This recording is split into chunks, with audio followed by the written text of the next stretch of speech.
and welcome to Epiphytic cacti. I wanted to talk about this really cool clone of Hatiora salicornioides I got. Depending on what taxonomy you go by, it could be classified as Hatiora salicornioides form Cylindrica, or it could be classified as Hatiora cylindrica. It just depends on which taxonomy you go by. I picked this up from a youngster, a gentleman who has an orchid nursery. He's a very large greenhouse, and his 12-year-old son collects epiphytic cacti and sells cuttings of them through his dad's website. And I will put a link to his dad's website in the description below this video. In the youngster's catalog, I saw a picture of Hatiora salicornioides form Cylindrica, and when I saw it, it looked a little bit different from any of the clones that I have, and I noticed that the bloom on the plant was fading. It was gone over, but it was a pinkish color. And I was like, huh. And now I should say that I am Hatiora salicornioides, form salicornioides, form cylindrica, just in general. I just really collect pretty much every one that I find that looks a little different from any other one that I have. It's one of the only plants that I do that with. So there's something about the plant that I just find so fascinating, and its variability, because it is very variable. So there are a lot of different clones in cultivation. You can find a lot of really cool ones, and that's kind of the topic of this video. I feel like the topic of this video is like, hey, Hatiora salicornioides is a little more than we probably think it is, because I think that most of us are used to seeing it in a big box store. And we're used to seeing it being very common, like to the point that it has a common houseplant name, whereas a lot of the other ones do not. A lot of other epiphytic cacti don't have common houseplant names. So Hatiora salicornioides does have a common houseplant name. Well, it has a few actually. But what's really interesting is that I don't think form cylindrica does not really have a common houseplant name that I've seen anyway. So, you know, I was very interested in, I guess, in cuttings of the plant. And so I bought cuttings of the plant, and much to my surprise, it bloomed like very quickly. I'm not even sure if it's rooted, to be honest. It is rooted. It's got roots coming out of the bottom of it. So I do find this plant to be a little challenging to root. I do find it a little challenging to root. I do find it a little challenging to grow. It is easier. It's easier than Hatiora herminiae for sure, but it is a little challenging. It can be. For some people it's very easy, for others it's a little bit challenging. I know that indoors it can get a little bit funny, but one of the reasons why it's sold as a houseplant is generally it's something that you can figure out how to grow as a houseplant well.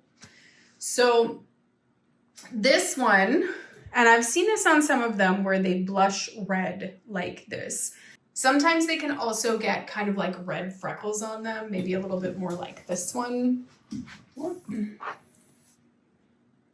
See how that one's got like more like freckling? So sometimes they can get like that. Sometimes they can actually turn kind of violently purple, like real deep purple.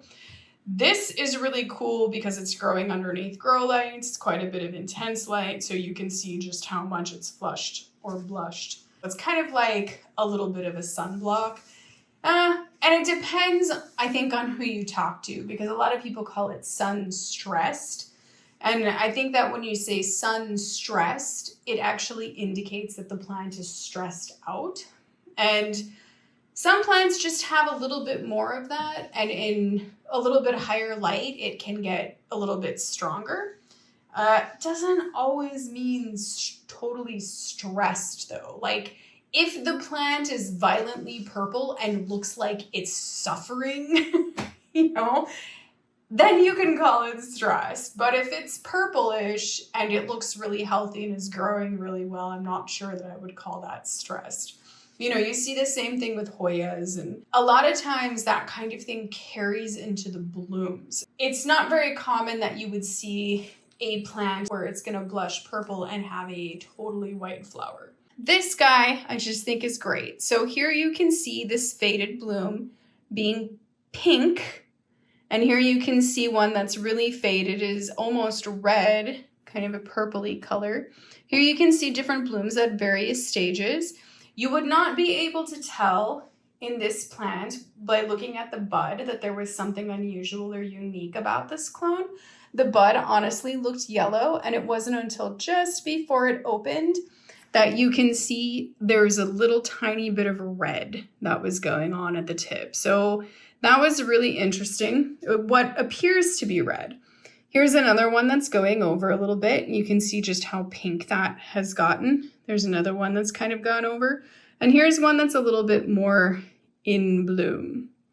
And you can see that what's going on is that the edges of the flowers, they are rimmed pink. And I've tried to kind of talk about this before because I try to get people really interested in Hatiora salicornioides in general, because I know that it is such a cool plant. Because I know that there are clones out there that are like this. They may not be that easy to find, but they exist. And not only are there clones like this crazy beautiful one, there are other clones like this one, which only grows upright as a tree, used to go by the name Hatiora salicornioides, form bambusoides. Very cool, just will keep growing up and up and up, vertical. And this one has flowers that are a little more of a darker yellow. And on the back sides of the petals, it's a little orange or a little red. Now there are clones of Hatiora salicornioides, both forms, that can be wildly different from really anything that you've probably ever seen or what you're used to seeing with this plant. They can have orange flowers.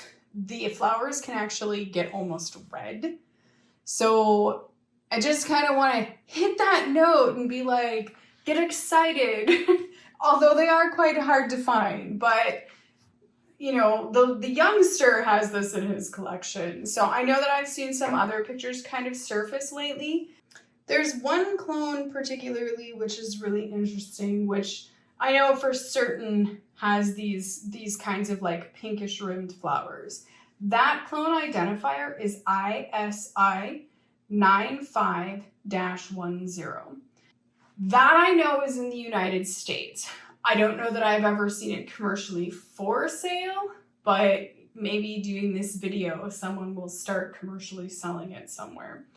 And I think it originated at the nursery Rainbow Gardens, which is no longer in business, but was a nursery in California. So I'm willing to bet that there are collectors who definitely have that clone in their collections.